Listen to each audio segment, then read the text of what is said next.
మన ప్రభు అయిన యేసుక్రీస్తు నామములో మీకు మా శుభాభివందనములు. ఈరోజు దేవుని వాగ్దానము, మనలను ప్రేమించిన వాని ద్వారా మనము వీటన్నింటిలో అత్యధిక విజయము పొందుచున్నాము.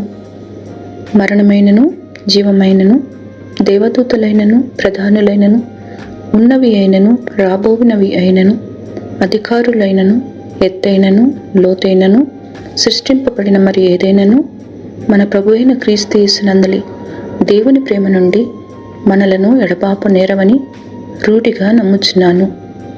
రోమీయులకు 8వ అధ్యాయము 37, 38, 39 వచనాలు. In all these things we are more than conquerors through him who loved us. For I am convinced that neither death nor life, neither angels or demons, neither the present nor the future, nor any powers, neither height nor depth, nor anything else in all creation will be able to separate us from the love of God that is in Christ Jesus our Lord.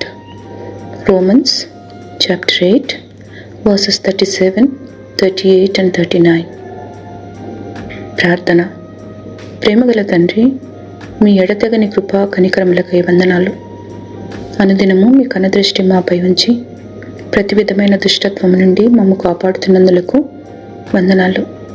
మీ ప్రేమ నుండి మమ్మను ఏదియో ఎడబాపు చేయదనిరిగి ఆ ప్రేమకు ఈ దినమంతయు మమ్మను పాత్రులుగా చేయమని యేసు నామములో వేడుచున్నాము తండ్రి. Amen. Have a blessed day. God bless you.